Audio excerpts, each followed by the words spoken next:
The topic today is inclusive leadership, strategies for students and staff, and this is something that I will go ahead and say like up front that this is something that I'm continuing to grow and build in my own, in my personal experiences and definitely at work. And so I don't consider myself necessarily an expert, but I have found it to be, I think, something that I feel is really important to share, especially at an event like this.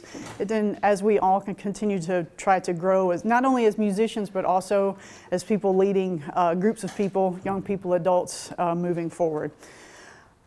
So there will be there's some information kind of shared with you, but I do hope and plan for our time together this afternoon to have some interaction and have you involved in the conversation as well. And please do, like, have formulate questions, definitely want to discuss and all of those types of things. I will also say I tried to do a better job than what you're going to see here, where there's a lot of text on some of these slides, and so I will make sure that all of my slides get uploaded to the app, so you don't have to worry about like furiously like writing down everything. And again, there's just a lot of information to share, and so I just wanted to ease your minds on that. So first of all, why inclusive leadership? Why is this something that we're interested in? It's definitely a newer strategy in leadership that's definitely still, it's definitely a growing area of interest, especially in leadership strategies and leadership skill building. And so the research that has been done shows that it does directly enhance performance of teams and organizations. A lot of the information that you find at this point about the research is usually done in the business world, but I think from everything that I've read, it definitely translates to our area of interest with our organizations. The statistics show and the research shows some really nice percentages here that teams with inclusive leaders are 17% more likely to report that they are high performing, 20% more likely to say they have high quality decisions, and 29% more likely to report behaving collaboratively. And so those are all things that I would imagine that we want to have happening in our organizations. A little bit more about why. Inevitably, this inclusive leadership is going to allow more people to be at the table, to have more input into what in the decision-making process, having more voices be heard. You're going to see some people emerge as leaders that maybe you didn't necessarily think of were going to go on that path maybe at some point. It's definitely an aspect of kind of revisiting what our constructs are of what a leader looks like and sounds like and acts like. And so challenging all of those notions, and again, in that way, inviting more people to be a part of the conversation, being a part of what's happening at that proverbial table. These new leaders are going to strengthen your organization because you're going to have more diverse input as to what's going into those decisions, and so it's going to definitely help as far as strengthening the group.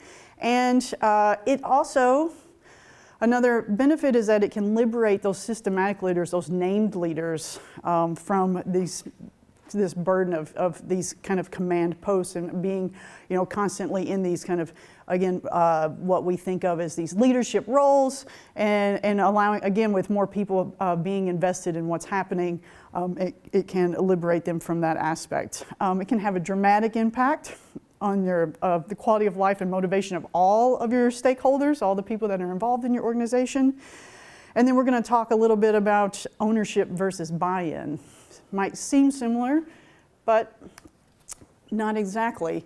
They're not interchangeable terms. The ownership is when somebody is holding all the information, all the tools, and saying, this is what we are, I'm putting my constructs on you. If you're going to be a part of this organization, this is what is happening, and you have to accept this basically as is.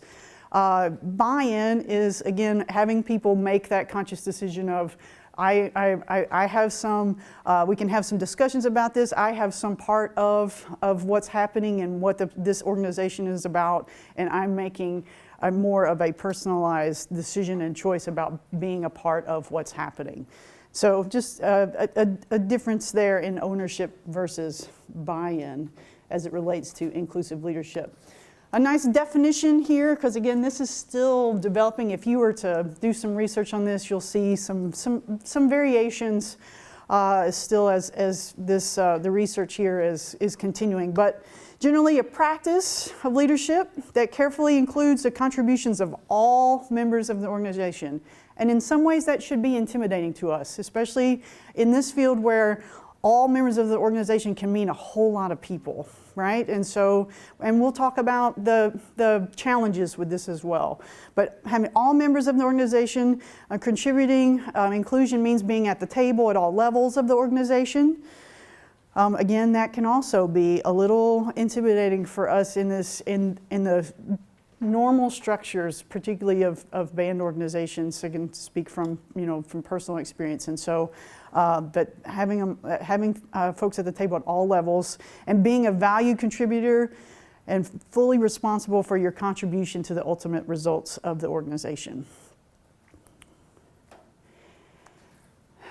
Having or incorporating high impact diversity and inclusion in your organization, though, can bring these benefits. We've already seen some percentages there of some statistics of positive effects, but added elements that can come out of, again, high impact diversity inclusion, going to include fairness and respect, valued and members feeling valued and belonging to the organization, members feeling a sense of safe space and the openness to be able to, open-mindedness, openness to hold everyone as valuable members, and making sure that your members feel empowered and feel like they're going to continue to grow. I would imagine that everyone in this room is interested in all these things happening in their organization. And so you might be wondering, well, what are the traits of an inclusive leader? Maybe I already have some, and I would guess that you do. And so now we're going to talk a little bit about all of these conveniently start with the letter C. And so, and they're in no particular order here. And so the combination of these 6 traits are again, across the research that I've encountered, these are pretty consistent. Cognizance or awareness of bias, curiosity, cultural intelligence, collaboration, commitment, and courage. So those are traits, again, in that you want in working in combination of inclusive leaders. A little bit more about that. I should say, so sorry about that. But with, and most of this research that I'm going to be talking about in this slide and the next couple is from Deloitte. The commitment aspect of this, the leaders are deeply committed to the diversity and inclusion because it aligns with their personal values. And so it seems very authentic and sincere. They believe that it is, the best situation, the best path forward for their organization. They articulate this commitment and as often as possible, so people see that as definitely an authentic aspect of their vision for the organization. About courage, you want to incorporate humbleness with this as well, particularly about your own capabilities, and invite contributions from everyone to be a part of this. We're going to be talking a bit more about bias, but just being aware of your own biases and blind spots that you might have, flaws in the overall system, which is definitely a part of evaluations that we need to do about our organizations, and working hard to make sure that we're providing opportunities for others. With the curiosity, obviously it's helpful to have an open mindset. And you're sincerely interested in learning about others, especially others that are different from you, or you might at least at first think are different from you. Of course, as we know, the more we talk and learn about people, the more we figure out that we have more similarities than we do differences. Culturally intelligent, they're definitely attentive to other cultures and adapt as required. And then the collaboration, empowering others to create conditions for cohesive teams. A little bit more about that visible commitment. Again, every time you see these inclusive leaders or you see them, you can know by the actions that they take and the things that they say on a regular basis that they have a true commitment to diversity and inclusion. Again, that humility piece, just being humble about your capabilities and your blind spots and mistakes that you might make. Cognizance of bias, as we've already talked about, that curiosity, all of those aspects. And so you might be wondering, God, here's these traits. Maybe some of them might not be as strong as some of the others. So how can I think about developing these skills or helping my students, right, and my student leaders to develop these skills? Some questions that that you want to ask yourself as far as related to developing inclusive leadership skills.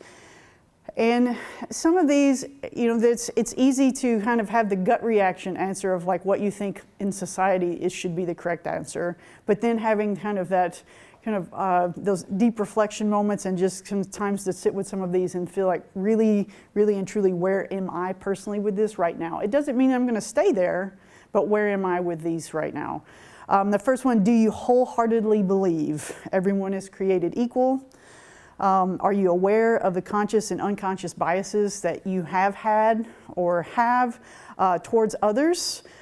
And there are ways to find those out. We're going to talk about those. Boldness, and this is related. It seems kind of strange to have boldness here after we've been talking about humility, but this is kind of related to humility.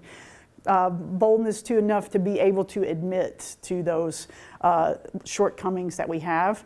And again, the curiosity. And again, we all like to, I shouldn't say we all, but many of us like to think, again, I'm a curious person, I'm interested in all those things, but again, it's like having the real time for reflection to think like, well, how curious exactly am I? Or am I okay to just be in my comfort zone with these things that I know, and I'm good for quite a good stretch for that. So are you interested in unlearning some things and relearning others? Are your behaviors and your actions more so than your words towards others aligned with your belief in equality? And again, being committed to that consistently. Furthermore, making sure that, and again, this is developing this in your student leaders, your students as a whole, your staff, creating an environment where we're treating everyone, every individual and group fairly. And you can think about the different aspects of your organizations, what those subgroups might be. And we'll talk about how this relates directly with, is particularly in the band organizations, of how it's a little bit different than kind of some topics that we talk about as far as inclusiveness as society and as a whole. You want to understand and value the uniqueness of individuals while making sure that they feel like they're included as members of the group. And then you want to tap into that those different paths of areas of thought, ways of thinking, because you have more diverse voices at the table. 3 things that it's important to talk about before we continue to hone our inclusive leadership skills are these 3 things: cultural intelligence, bias, and emotional intelligence. So we're going to do that for a moment now, but we're going to start with a bit of an exercise. We're going to consider that this diagram right here indicates our levels of trust with individuals. And so Yours might not look exactly like this, but for the most part, we'll kind of lump ourselves together. But this is like the folks like in this inner circle are the people that you're truly comfortable with sharing almost, if not everything with, right? And so some of us are more comfortable with sharing lots and lots of things with others, and some of us are, way more private people, and we only have few select people that we share those with. So you can think about like who those people might be. And then on this next circle, like these are folks that you trust quite a bit too, right? You know them pretty well, but maybe you're not going to share every single aspect, or you're not quite comfortable with sharing everything with them. And then the people on this outer circle are like people that you've met, acquaintances, you're definitely not going to share some kind of deep, dark secret with them. And so focusing in on this area, I want you to take, you're not turning this in, so you can do this anywhere, but if you you could do this on your phone, writing it down if you have a little piece of paper. I want you to just take a moment and list up to 10, if you have 10, some of us might not be there, up to 10 people that you have that you would consider to be in this circle right here for yourself. Again, you're not sharing this with anybody but yourself. But I need you to actually write them down, because we're going to add a little bit to this. So again, you can do it on your phone. You're not sharing this with anybody, but think about up to 10 people that you would have in this inner circle. If you don't have 10 in this inner circle, maybe talking about brackets, like the next 4 out, like who would be, to get yourself close-ish to 10. You don't have to be right there. And again, you can put first names, initials, just so that you know who you're talking about. You're not sharing this with anybody. And then as you're listing those, I would like for you to indicate next to their name a classification of these traits of those people that you just listed.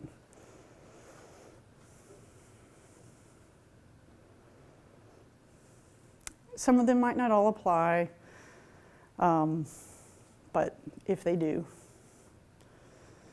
or if if they're in that inner circle, you probably know quite a bit about them too.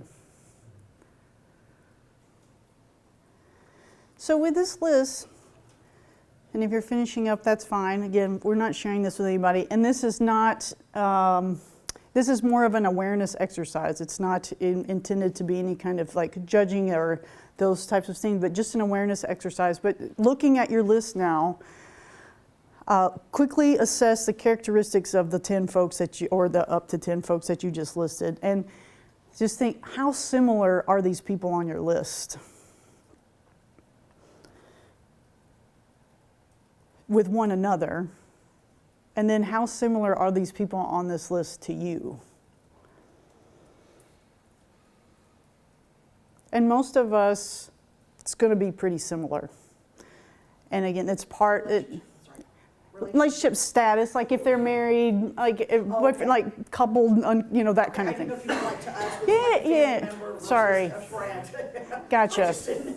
Understand. That's a good question.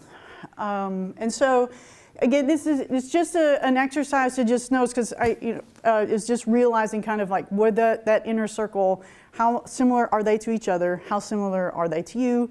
Again, there's a lot of factors that go into this, like your where you grew up, how much you have moved around. If you've stayed most of your life in one location. There are environmental factors that can affect what this list is made up of. If in my case, I've moved a whole lot and gone to various schools, all those kind of things, and so there's some aspects of my list that kind of force some things to happen, where if I was more in one central location, my list would probably look a little bit different. But in general, I still must admit that a lot of my list has a lot of similarities. Right? And so again, there's nothing wrong with this. It's just being aware of what this is. And this means that a lot of the times the conversations that you're having with people are, you have a lot of things in common with, and there might not be as diverse voices even in your just general conversations with your closest confidants. And so this is just to say, and just to help us recognize, because of this tendency to have people that are like us, whether it's look like us or have characteristics like us, we all have these like me biases, and it's part of our environmental and upbringing. And so all this is to say that we all are biased. We all have biases, and so it's what we do with that knowledge that's really, really important. And again, and it doesn't mean we're bad people. There's just some aspects of, again, things that we hear in our whether it's family, whether it's environment, those kind of things, like, or what we see on a daily basis, maybe at a formative age, those kind of things, like they are things that are developed in us that stay there, things we can overcome, obviously, particularly if we are aware of them. And that cognizance helps so much. Many of you, I would imagine, are familiar with unconscious and implicit bias. And these are the biases that, again, that we, if you're not familiar, they're biases that we have that we're not aware that we have. And biases are those things that affect our split-second judgment without us really having a conscious thought about why we think that. It's like it's related to the kind of those gut feelings, and they're usually they can have biases involved with that. And so again, knowing these things really helps us quite a bit with just overcoming those. And so they again can be influenced by our background, cultural environment, personal experiences, and we can have biases across a whole host of areas. Another great bit of news is that you can learn what your biases are. And if you have not done so, and because you're in this room and you're interested in this subject to some extent, at least, you can take a bias, an implicit bias test. And they have those, and I've got links to some here. Again, I'll share this on my slides so you'll have access to this. But there's one at UCSF, and then there's one at Harvard that I found both are, I learned quite a bit from interacting with both of those. And so this is also a great tool to have your staff and your student leaders experience as well. They don't take a lot of time, and they really help you just become more aware of things that maybe you didn't realize were a part of your kind of unconscious, implicit biases. Again, I will make sure that this gets shared, so I feel like you have to get all of this down. But again, that like me bias, because what is obviously the challenges and the obviously negatives to these like me biases, that if we only give those, allow good, because many of us, if you're directors or you're in charge of a group of people, you are also in part of your job is giving opportunities to people. And so if you are only giving opportunities to people that are in that closer circle, and again, we've already established that closer circle probably has a lot of similarities to ourselves, then we might not be allowing other people with with other voices to have those opportunities, and we're replicating this process over and over. As I said, the good news is the more we talk about it, and the more that we're aware of it, is really can help us move forward and past these biases. It can obviously be challenging at times, but definitely worth it. A couple of things as far as with trying to consider with moving past these, trying to see things from someone else's perspective, trying to understand how they might have arrived at where they are, and how they might view the situation, particularly if you're talking about a conflict. Like a different points of view. We're not seeing things eye to eye. And so things to consider and help us overcome our biases. Because as I said, if you know where and what they are, you can definitely do something about them. So they're not something that have to stifle your leadership skills or your teams permanently. The other two things that I had on the list of topics that definitely are important to consider as you're developing and working on your leadership, your inclusive leadership skills. The first one, emotional intelligence.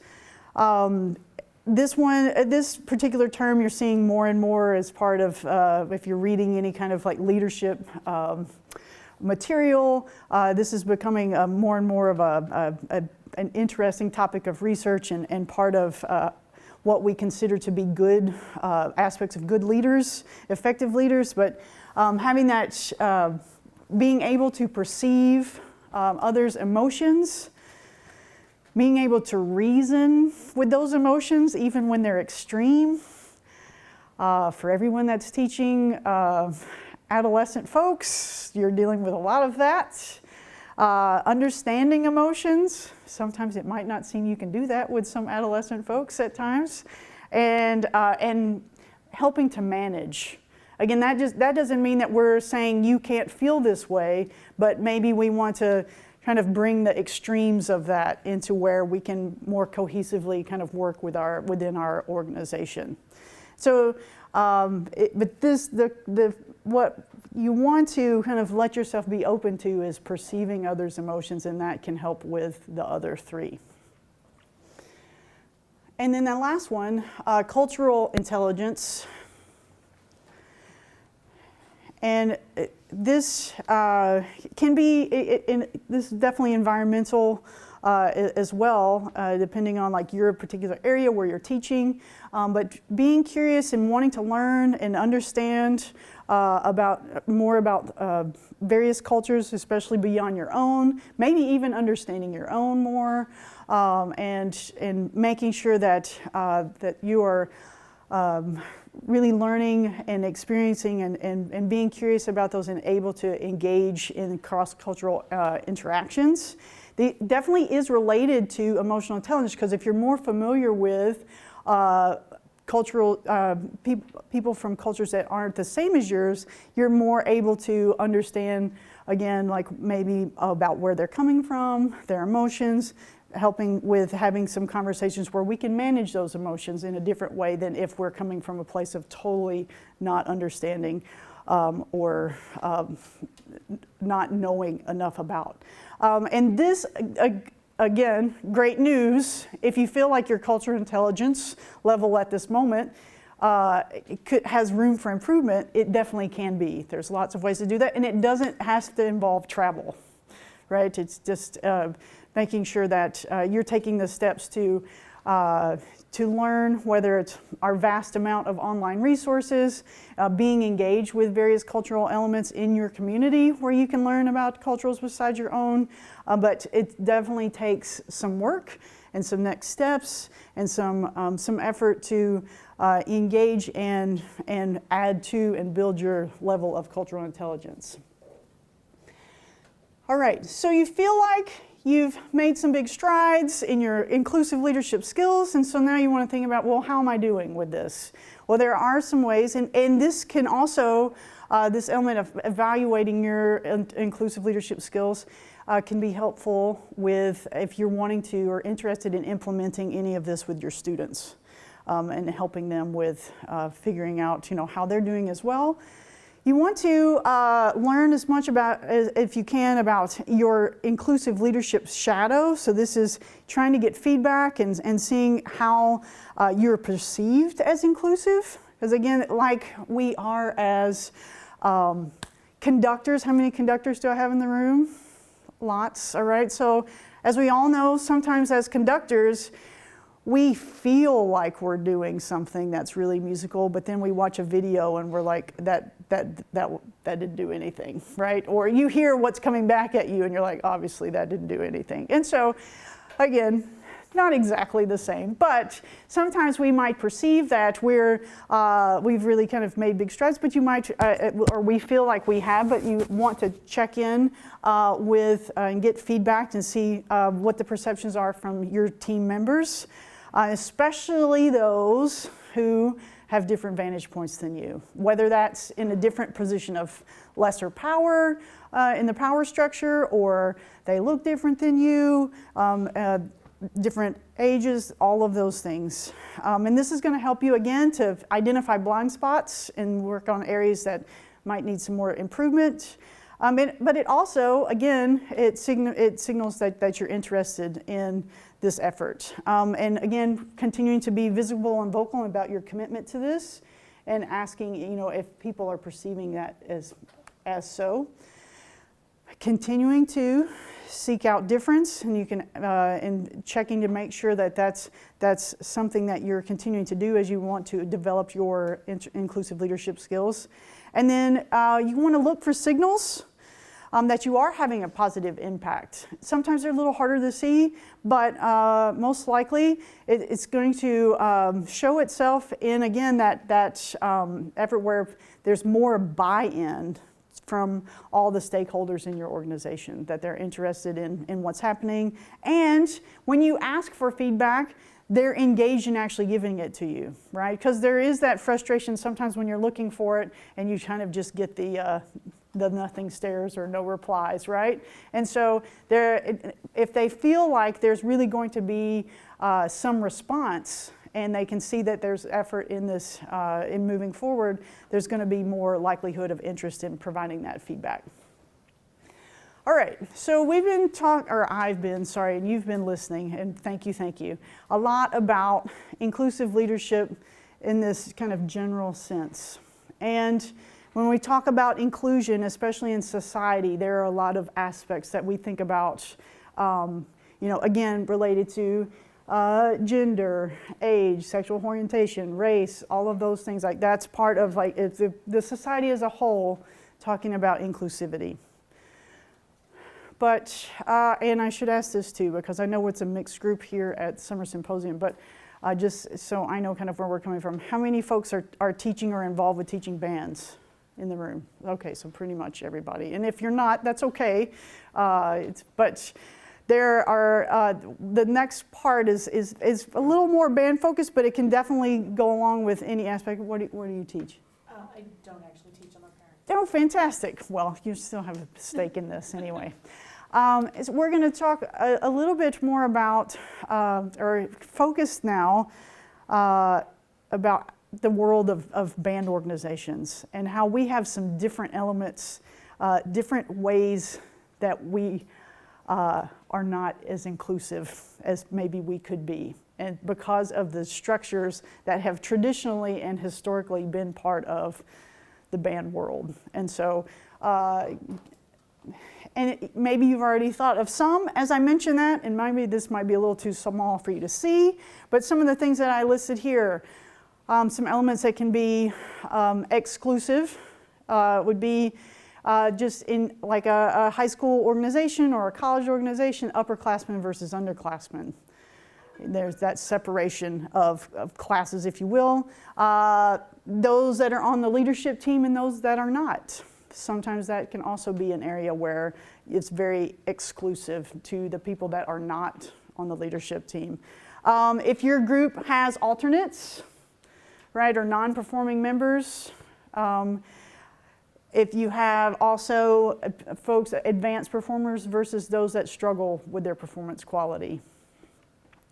And then the inherent struggles that from every band organization that I've ever been a part of, trying to bring back together those tight families of between the sections, right? And so sometimes there's a lot of positive in that aspect, right? But there's sometimes where you can see the power structures that start to develop in those sections and areas of the group, and how that can be detrimental at times to our organizations. So are there any others, if I'm giving you kind of those examples, others that you can think of as you're sitting here, aspects to our organizations that might be exclusive? I know we're hitting that after lunch lull too. Got them all covered? Man, I did well. What is the last bullet point, challenge to, what is that word? Oh, heuristics, that's just talking about how we speak. And Just a new word for me. That's okay. And so this, with this list here, after that I have, could there be inclusivity challenges in our traditions? And obviously, we've already had a few segments of, I guess, ages of reckoning in our world. At least, again, from the college band perspective, we've had some instances that have already caused some deep reflection and some thought about this. However, and so the most egregious of things seem to be, at least on the surface, kind of off the table, and we've taken care of those. But I know, like, there are still elements to all of our organizations that it's worth taking the time, particularly with traditions, of like just looking at those. And is there any way, or is there any possibility that somebody is feeling excluded because of some aspect of those traditions? And sometimes it's not the easiest conversations to have, because it might be something that your band has been doing for years and years and years and years and years. And so, but just thinking about that aspect, because it's a hard conversation. Your examination of the leadership structure of your organization, that can, again, like how exactly that works, like who is able to share their inputs, give their thoughts and into the decision-making process. Do they all have ownership to that? And then just the challenges that we have, again, with, because sometimes band organizations, at least in certain aspects, can be very reticent to change. And so in some ways, we're so ready for, we're so willing to make changes, but there are some things that we hang on to very, very strongly. So this is where I ask you to get involved with this. And again, I know we're in that post-lunch, woo, all right? And it's going to involve you talking to your neighbors, so I hope you're okay with that. But first, what I'd like for you to do, first of all, is we're going to take a minute. I've kind of given you some thoughts here. And again, we're kind of focusing on band organization. And I want you to take about a minute here just for yourself, just reflecting about what aspects, and it's just this first question here, about what aspects of band organizations limit inclusiveness. And you could take from the ideas that I listed on the previous slide, but thinking specifically, if you can, about your own organization or some experience that you've had or you've seen, or in some aspect. But just take 60 seconds on your own to just think about, and if you want to write it down, to make a little note for yourself, because you're about to be sharing this with some other people. All right, so just worrying about this one right now. If you're an overachiever, you can keep looking down the list.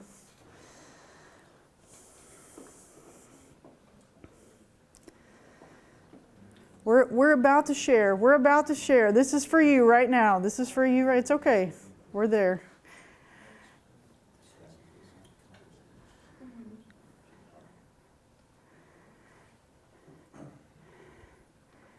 And if you've got an area that you've been thinking about, you're going to turn to someone left, right, behind you, in front of you.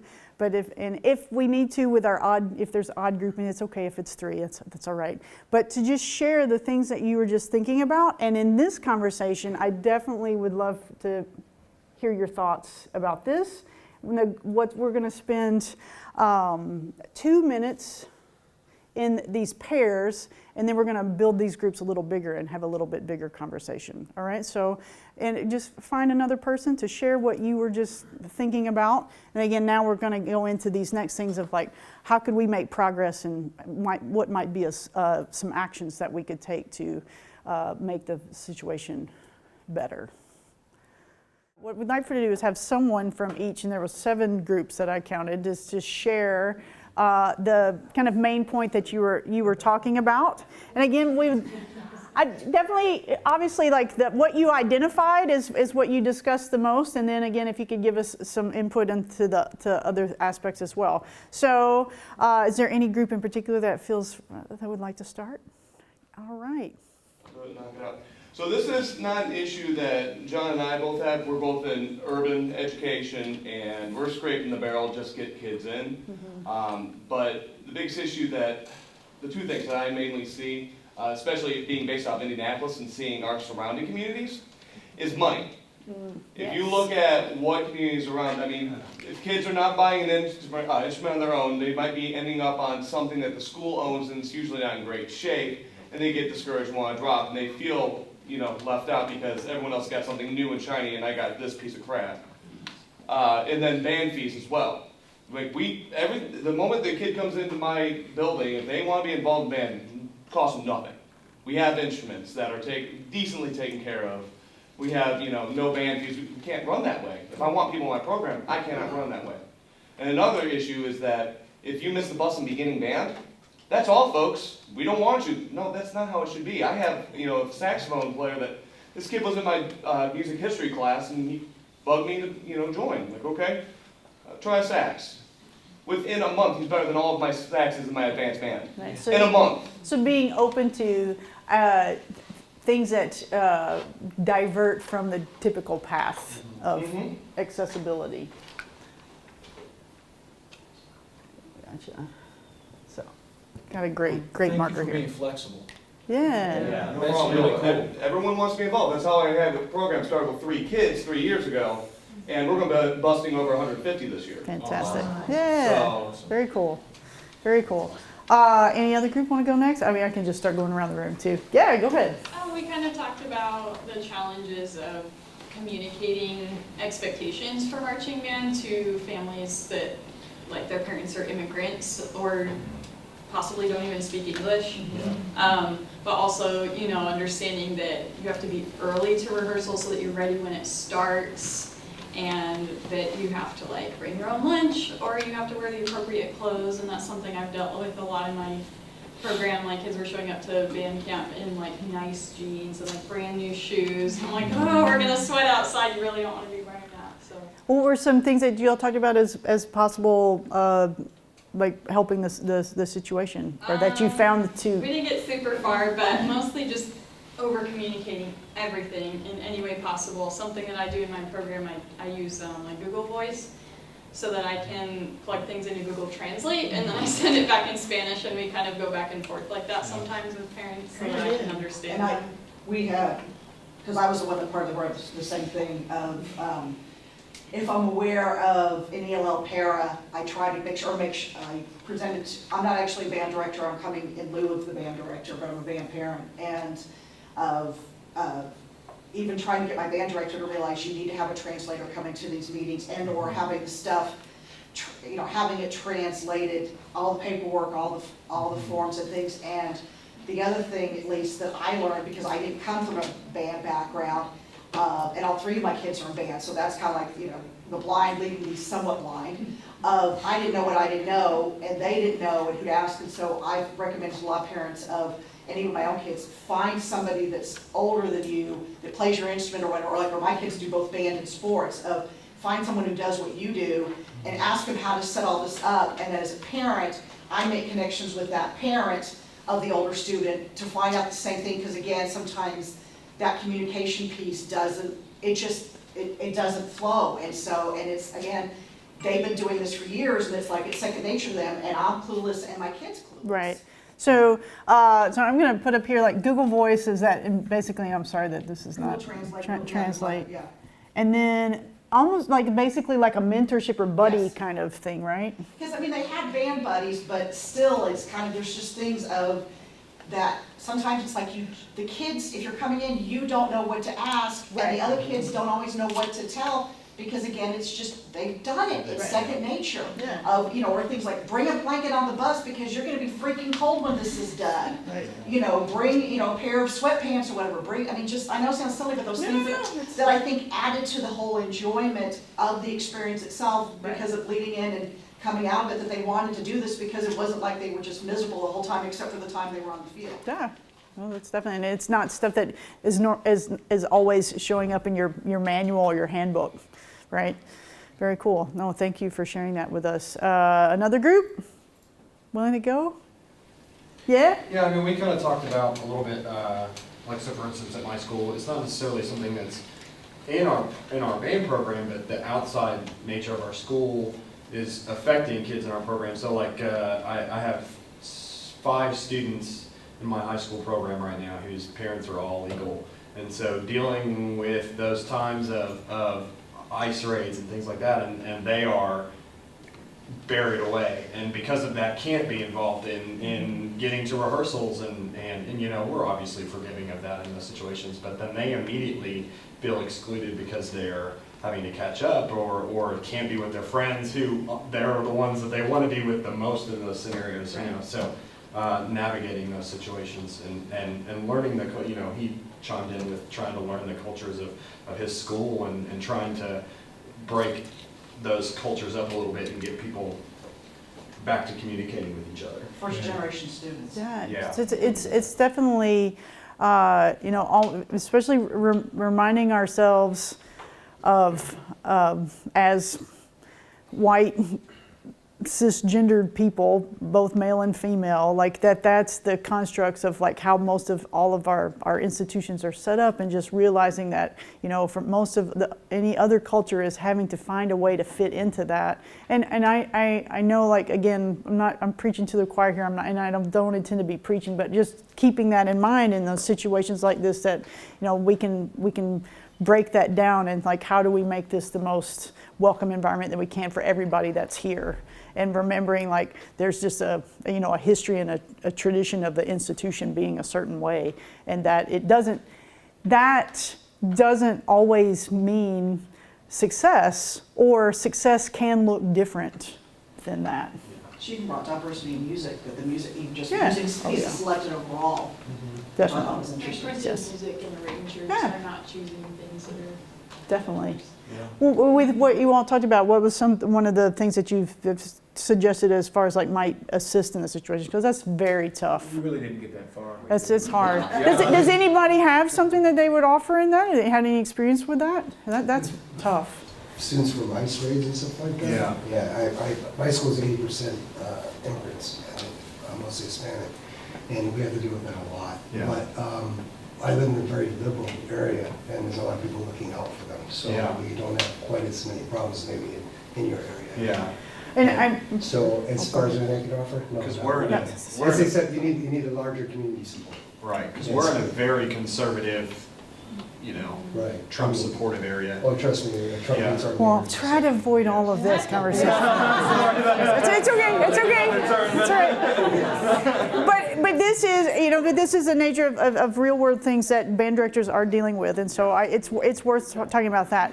But it's okay. It's all right. But the one thing that I did think of as I was listening to you all speak is that maybe connecting back to that mentorship thing of like, if they have somebody that maybe is not in that situation that they're partnered with, that person could be, you know, like you just building that community of checking in, letting them know what happened. Maybe there's some, you know, practicing together.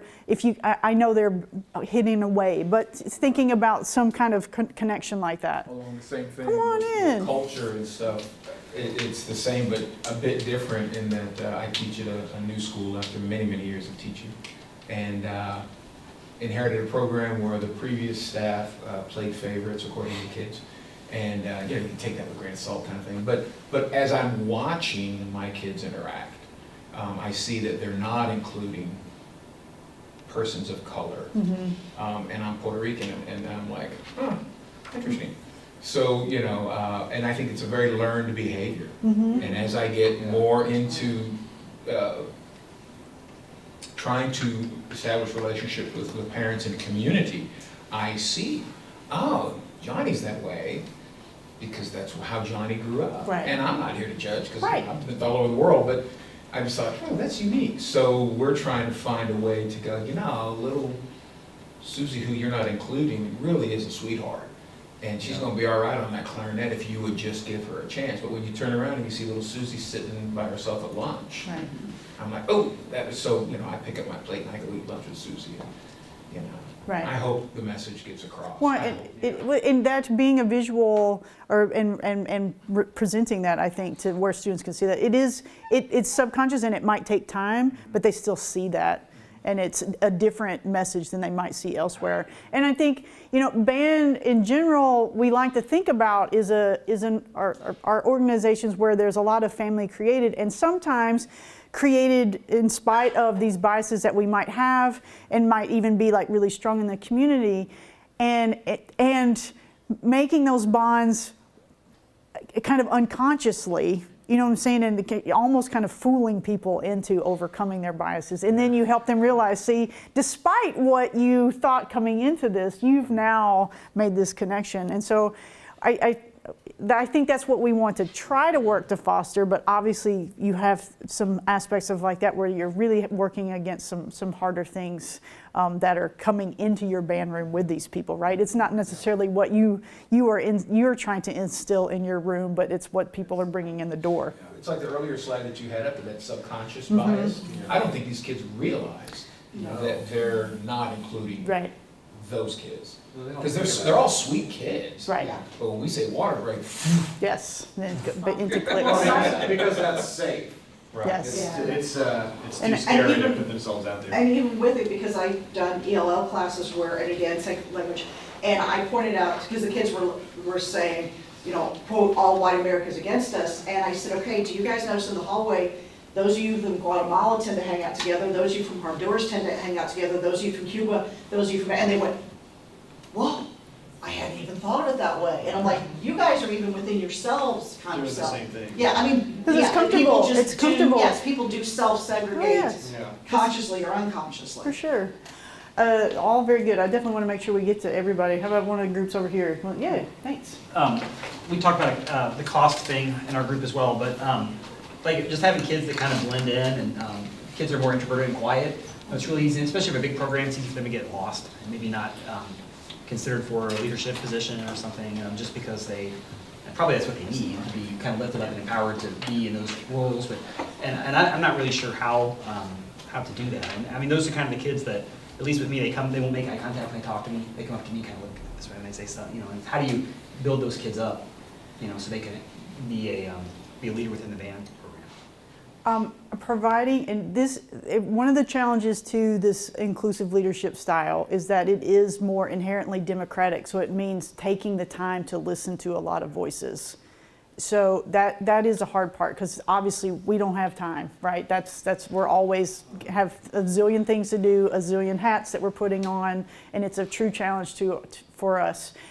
But whether it's borrowing ideas from business, other places, but finding ways, whether it's anonymous, whether it's kind of smaller things that build up to, but allowing everybody to be able to give input. And again, that can go a long way with helping somebody kind of find their voice. Is that I have, this way where maybe I'm just sharing on an anonymous forum, something that's important to me about making the band program better. Might help them kind of grow more comfortable.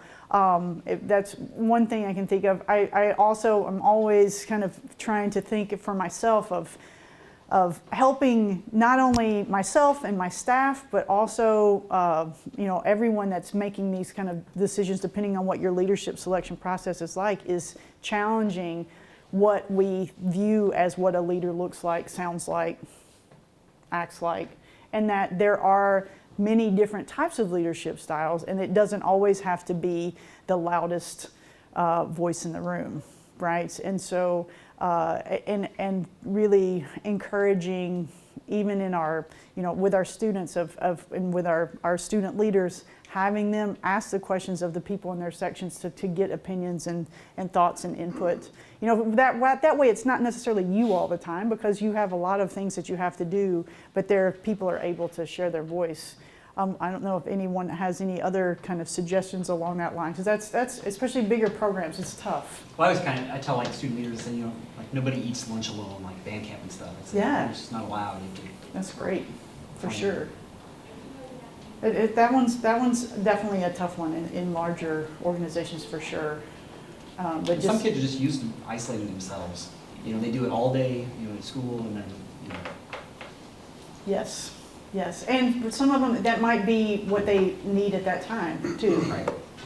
And so that you have to be sensitive to those elements. Now, if you guys see it more in your class, like the kids with the headphones in down the hallway, I mean, they're just in their own world. Yes, You know, they come in to my room, it's like, hey, get the headphones out, come on, we're gonna, you know, and it's, right. I think even with the phones and the headphones now, it's even more, they just are totally in their own bubble, you know. It's And okay to be an introvert, I think. Right, it definitely is, and you Some want kids do need to, that. right, and they do need, but I think it's on us to instill why the time in band class is different than when they're traveling down the hall, and though it might not be your most comfortable situation, this is valuable experience for you as you're moving into your adult life, you know, and just trying to be transparent and give them reason and even, you know, positive reinforcement for if they'll do it for a little bit and then a little bit more, you know, and just trying to help them just engage more. 'Cause that is tough for sure. Thank you all for sharing that with us. All right, so now we kind of have this center group right here. Anybody? And we got 1, 2 through here. Well, we'll go and jump in. I think we went down a different route. We started talking, I think to kind of answer this question, we had to define what we thought leadership was. in our groups. So I think we, do you agree with that? No, Basically, yeah. I mean, basically thinking about what the process is that you might use in your given program to determine leaders and how varied that is from program to program. You know, is it solely based on you? So are you dealing with just maybe your potential bias? Is it something where you have a voting scenario, the bias of the students?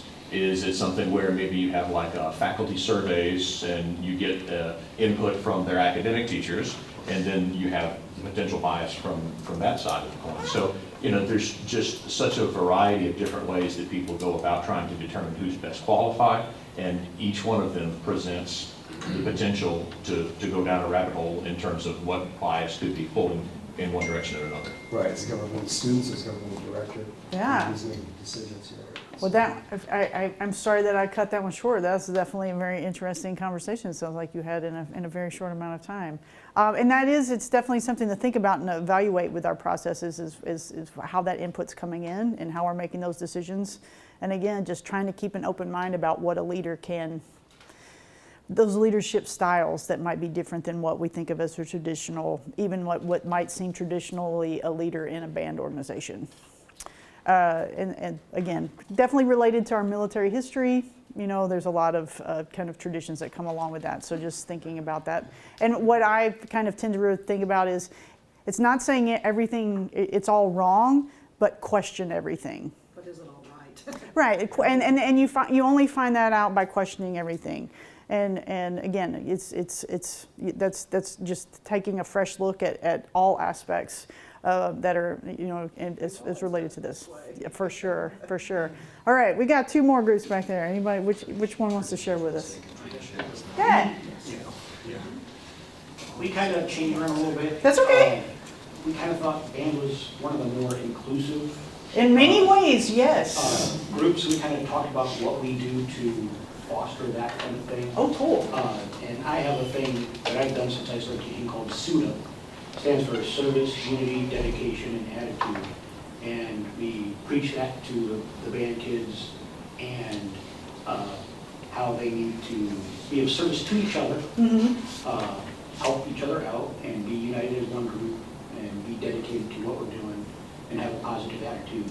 And that has really changed and helped with everything that I've seen the band kids do. Now, I can't do anything about the rest of the school. As a whole, But gotcha. as far as in the band program.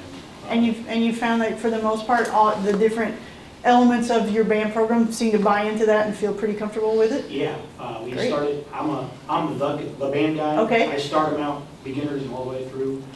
So they are fed this from 5th grade. All the way through. Through senior.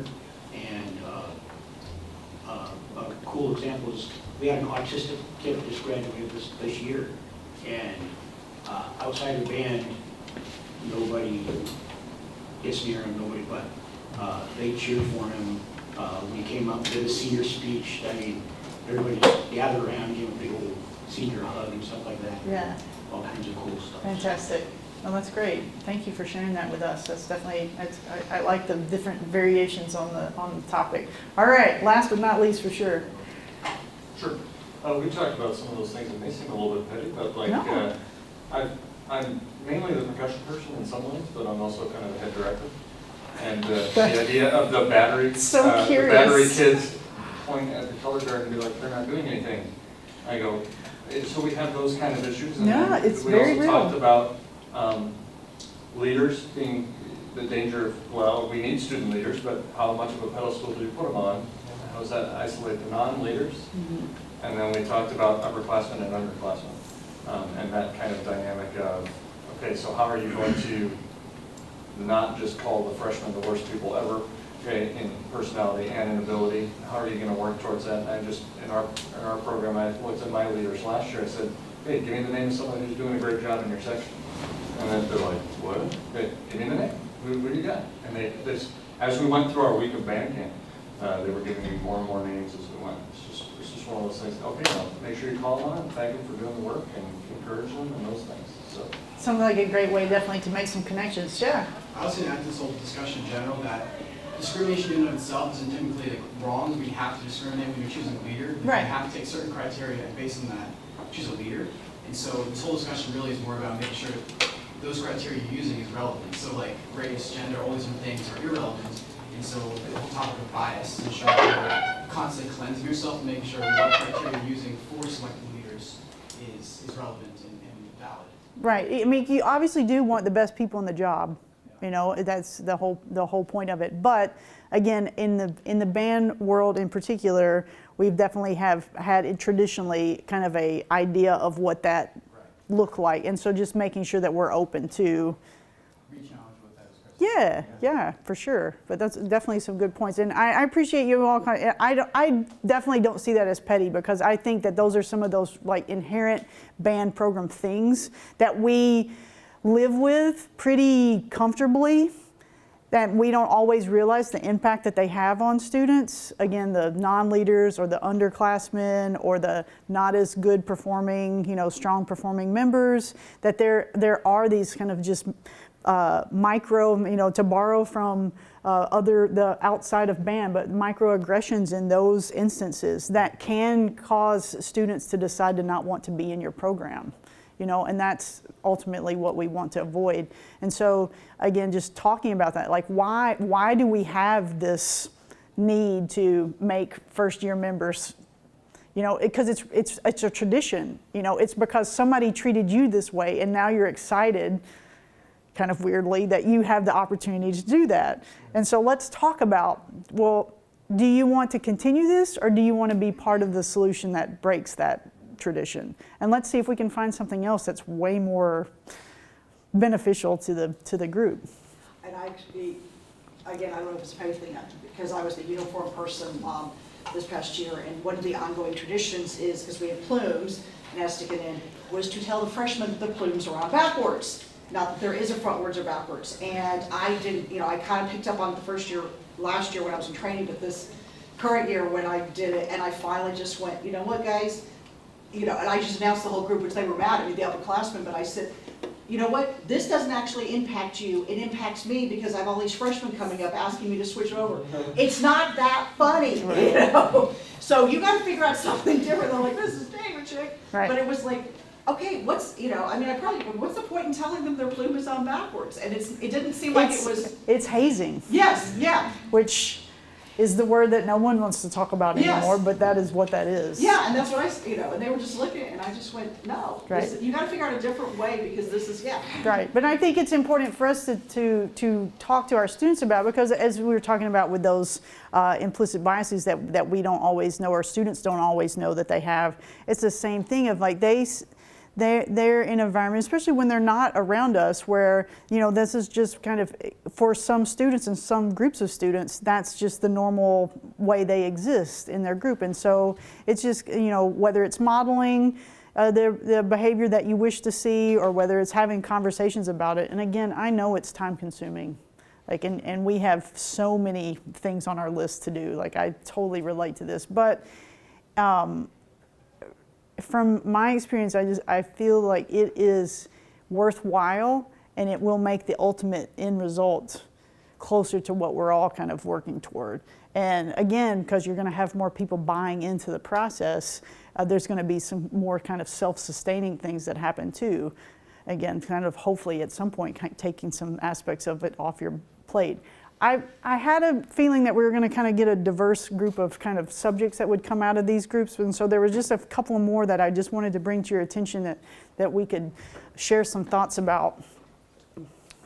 But those are all fantastic, and I'm curious to, like, they didn't overlap too much either, so you might have done that on your own. Congratulations. But a couple of other things, and so if any of, because this is definitely something that I've been working through with my own group, that the day that you do the welcome and introductions, and especially like bringing in the new members, what that looks like. And again, there might be a script for that where you are. Maybe there's like a way we've always done it, but that. I've been doing some more reading kind of on this topic lately, of like kind of things that to think about as you're creating those moments. And that obviously we're in a time now where we might be encountering students that are kind of they're going through transition gender-wise, or they've changing their pronouns. They might be using they rather than hers or she or him or he, and so just thinking about what that is for you, and allowing, if people want to share that, like how do you let that happen, or how does that work in your school? And then some of this is probably has to do with your administration. So I do realize that it's a little bit different situation than kind of where I'm sitting in college land, but just thinking about creating a safe space for people to be able to share that information if it's something that's applicable for your group. And maybe you don't know, maybe they haven't shared that with you, but providing that opportunity, again, not forcing people to share those necessarily, but whether it's like writing their name on a name tag themselves, that you're not creating one for them, so that they can write the name that they prefer, and if they want to, sharing their pronouns with the group. Again, this might be a little, again, it's something that we definitely have to deal with with the age group that I'm with on a daily basis, but if that's something that applies to you, it was just some more that I've been kind of looking about with this. I wanted you all to just take a moment to think about the demographics of your program. And just, truly just kind of take a moment to assess, and then think about, does your student leadership reflect that demographic? And does your staff reflect that? And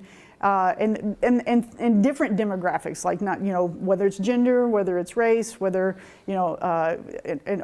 whether it's sexual orientation, like those kind of things, do those elements reflect what you're dealing with in your student population?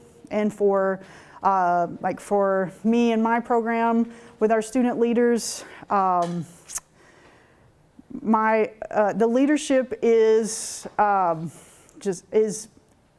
almost even male and female, which is actually a little more even than the band is. The band's a little bit more male heavy, but I'm always very cognizant of making sure of looking at the leaders even within sections, because as we all know, there's some gender trends in sections, and so thinking about how, are we in those sections that maybe tend to be bigger and maybe more male, are female voices being heard in those sections, and are they feeling comfortable with like thinking about being leaders in those sections, depending on what your process is. And so again, not any answers, but just again continuing to question and think about it. If somebody brought up repertoire, that's obviously a big element of discussion these days in our world. And so lots of options. And so just thinking about the demographics of your program. Are you thinking about, how your repertoire is, does it in any way reflect the demographics of your program. You all brought up economic disparities, so thank you for bringing those aspects up and talking about, we've gone into a little bit of mental health over here as well, because I know at least that you all are dealing with that aspect in your school as well with your students. And so I don't know if anybody, with any of these things that I kind of brought up here, with these kind of closing minutes that we have, if these kind of bring anything to mind that you personally had to deal with, or and found a solution or kind of a way forward, at least for now, that you would be willing to share with the group. Sure. One of the things that I've been volunteering with our band program is I've been doing the programs for all the concerts. And recently I took the liberty of pulling together the PDFs of everything and sending it to the directors for their records. And as I was doing that, I read through everything that we've played over the last 6 or 7 years since I've been doing it. There were no women's names on that list. And so as I sent it off as requested, I said, oh, and by the way, maybe I'll take a look at this.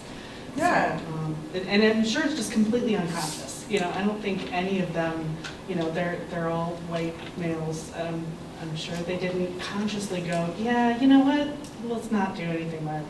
Oh, yeah, it's generally not intentional, and I always want to think, and it has to do with resources, the pipeline of composers coming through. I mean, there's many reasons why, but at this point, there are fewer excuses.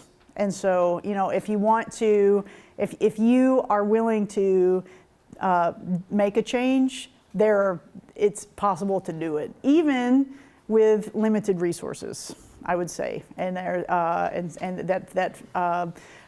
underrepresented composers are very excited to have groups play their music in some form or fashion. Yeah. Didn't want to take up because this could be a Gotcha. discussion, but under mental health, I came up kind of old school, fixing to retire kind of thing. And so back then, that was never really a topic. Oh yeah, that was. It doesn't matter, or they'd say, you know, toughen up. Toughen up. Yeah, toughen up, big boy. But I'm in a very unique situation now where we have a lot of anxiety with our children, and it has just opened my eyes towards how I teach, because I'm a pretty open guy, and especially having a large band, large voice kind of thing, and I raised my voice not because I was angry, just to be heard, and a little girl literally just broke down crying because she was kind of close when I said, "Hey, band," and I was like, "Oh my God, what's wrong with little Susie?" And she's shaking, and then come to find out, I called parents, "Hey, is there a medical concern of mine?" And she's like, "Oh, she's got anxiety meds and blah blah blah." So I did more research, and in my particular area, it has the highest suicide rate in the state of Texas. Wow. And I didn't know any of this before I got there. And I was just like, oh my God. So I had no idea that this is something that I need to be, quote, aware of. And now you do. Oh, I've been reading a whole lot. And Yeah. it's unique. I don't know how prepared I am to, other than you got to be super aware when you walk in the classroom every day on how we start and how we process through our 52 minutes a day. I mean, and I know, again, like everybody that's in this room probably knew 90% of what I've talked about today, like, because you're interested in the subject and that's why you're here.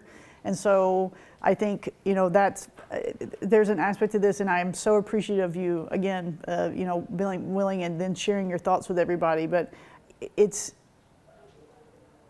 so different, even, like for me, how I started too, like it was definitely, suck it up, you man up, even if you weren't a man, all of those things. But really being thoughtful and considering, like, everybody in your room is bringing baggage into the situation, and again, it's a lot. It's a lot for us to do, but if we can focus those energies on making music and musical experiences together, that's what we're here to do. And I think if obviously there's a lot of things kind of hanging on that, but if we can, again, kind of focus the streams, Ghostbuster style, and get everybody kind of headed in that direction, at least for a short moment of time, like that's the positives. That's what we're hoping to create for the students we're interacting with.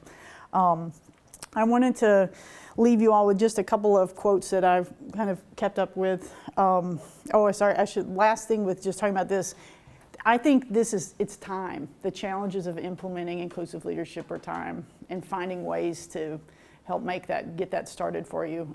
There obviously, it's a lot of education for all of us to continue with. But with diversity, it's the art of thinking independently together.